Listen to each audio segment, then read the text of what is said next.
Next student. Hi, I'd just like to thank both of you guys for being here. And in the interest of fairness, I know I'm playing devil's advocate here, pun intended, but I think since almost all of the questions are going to be directed towards Mr. Hitchens, I think we should have one for Dr. Craig. They're all for both of us.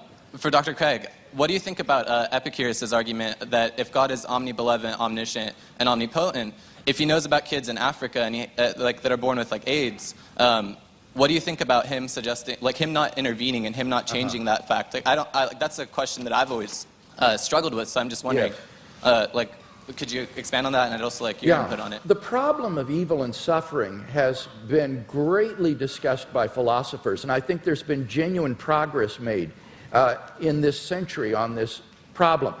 I think it's important to distinguish between the intellectual problem of suffering and the emotional problem of suffering.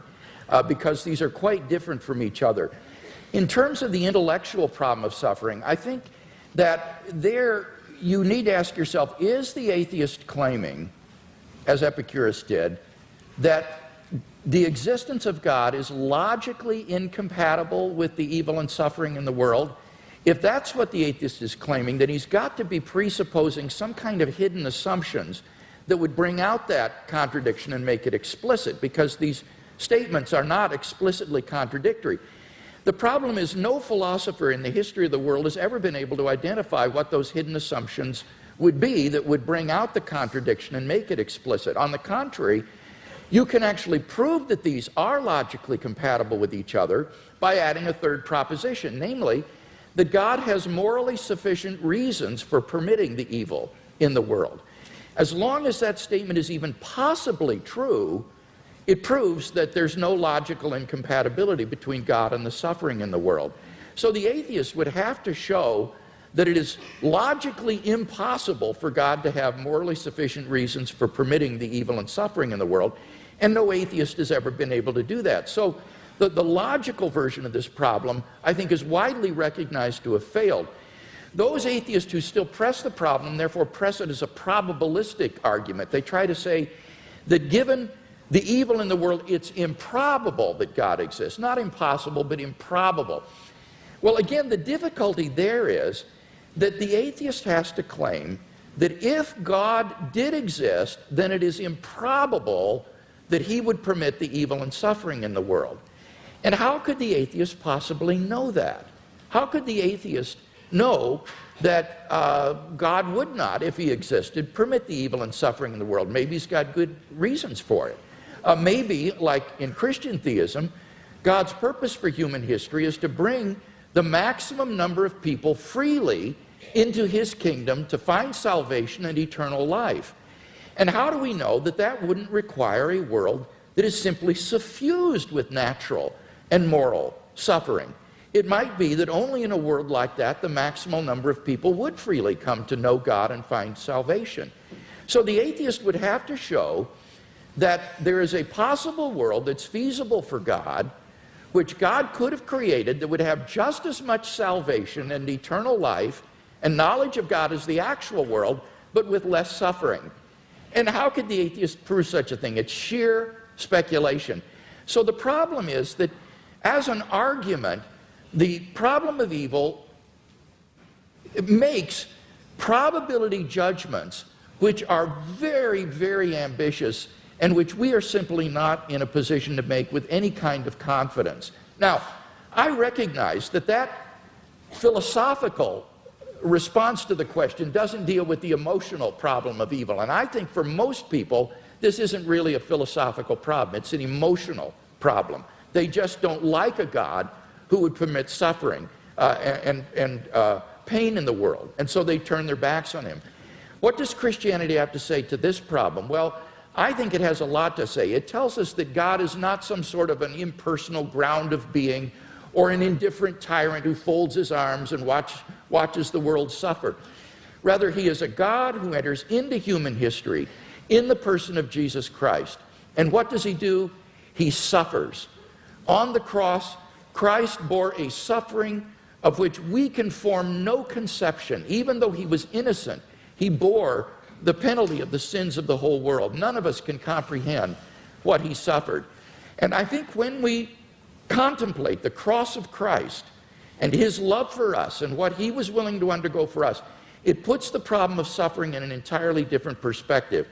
It means, I think, that we can bear the suffering that God calls upon us to endure in this life with courage and with optimism for an eternal life of unending joy beyond the grave because of what Christ has done for us. And he will give us, I think, the courage and the strength to get through the suffering that God calls upon us to bear in this life. So whether it's an emotional issue or an intellectual issue, I think ultimately Christian theism can make sense out of the suffering and evil in the world. As the clock winds down, I reserve the last question for myself, Mr. Hitchens. Just on the devil's advocate point, when the Vatican asked me to testify against Mother Teresa, I discovered, which I did, I discovered that the office of devil's advocate has been abolished now. So I come before you as the only person ever to have represented the devil pro bono. Last question. Yeah. Now, I'm not one of the, I was very intrigued by that reply and largely agree with it. If I was a believer, I would not feel God owed me an explanation. I'm not one of those atheists who thinks you can go around complaining. I mean, if you make the assumption that there is a deity, then all things are possible. You just have to be able to make that assumption. At our debate in Dallas the other day, I mentioned the case of Fräulein Freisel, the Austrian woman who was imprisoned in a dungeon by her father for a quarter of a century and incestuously raped and tortured and kept in the dark with her children for 25 years. And I asked people to imagine how she must have beseeched him, how she must have begged him, and how the children must have, and how they must have prayed, and how those prayers went unanswered, and those beggings and beseechments went unanswered for 25 years. And Douglas Wilson's reply to me was, God will cancel all that, and all those tears will be dried. And I say, well, if you're capable of believing that, then obviously what that woman went through and her children went through was perfectly worthwhile. And her father was all that time, without knowing it, and apparently not particularly wishing it, an instrument of the divine will. And as I have said to you before this evening, had occasion to say, you're perfectly free to believe that if you wish. To conclude. I do. You could, Mr. Hitchens, you've got 4,000 people here, tens of thousands more watching. You could do the same exchange at Wheaton, at Westmont, at Azusa Pacific, at Point Loma, at Notre Dame, at every great Christian university in the United States. Why do you think so many people come out to see debates with accomplished people like Dr. Craig and you? It's a time for this great question to come up again. I think there are two reasons for it. One is the emergence of a very aggressive theocratic challenge in various parts of the world. We are about to see a long-feared nightmare come true, the acquisition of apocalyptic weaponry by a messianic regime in Tehran, which is already enslaving and ruining a formerly great civilization. We see the forces of Al-Qaeda and related jihadists ruining the societies of Iraq, of Afghanistan, Pakistan. We see Jewish settlers stealing other people's land in the name of God in the hope that this will bring on a messianic combat and the return of the Messiah. And even in our own country, we're not free from people who want to have stultifying nonsense taught to children in school and in science class. So there's that. It's in the news all the time. And then there's the existence of a very small group, of which I'm very proud to be a part, that says it's time to take a stand against theocratic bullying and is willing to go anywhere to debate these matters and put these great questions to the proof. So, and thank you for giving me the chance. Yeah,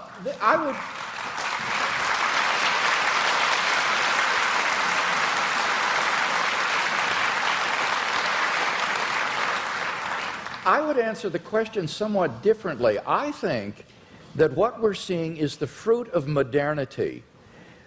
In the Enlightenment, the church and the monarchy were thrown off in the name of free thought and unshackled human inquiry.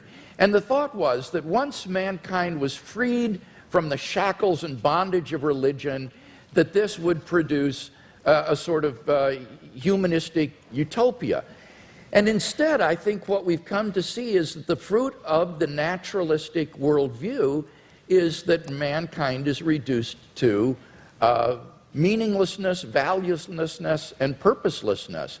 And that therefore the question of God's existence has become all the more poignant in our age because we're beginning to question, I think, the fruit of modernity and questioning scientific naturalism.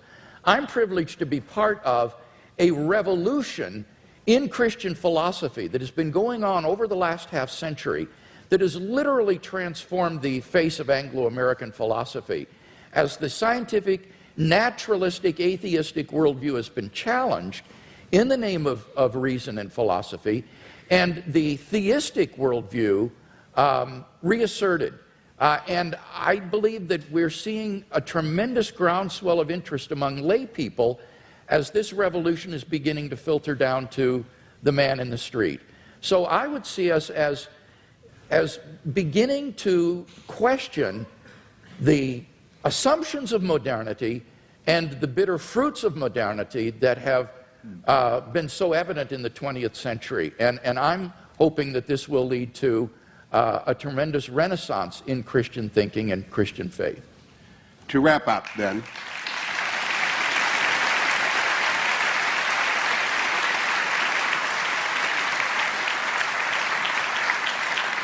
five quick observations and some instructions. Number one, no good society prohibits debates such as this one. Number two, only confident faith welcomes them. Only extraordinary universities stage them. And only very accomplished scholars and intellectuals can make them interesting and entertaining. Please join me in welcoming and thanking our panelists.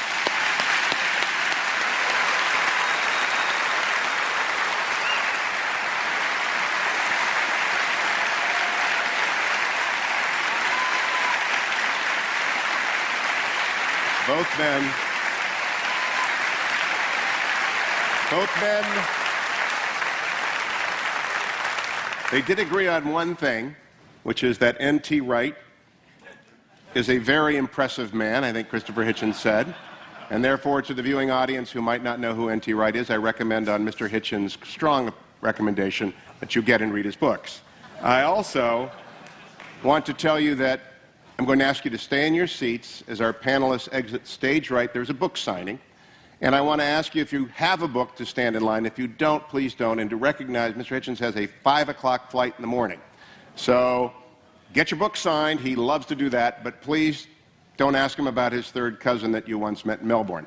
Just let them get to talk to the book. So, gentlemen, I'm going to let you enter stage left here, and I'll hold them for a second. Thank you very much. Stay there so they can get around back.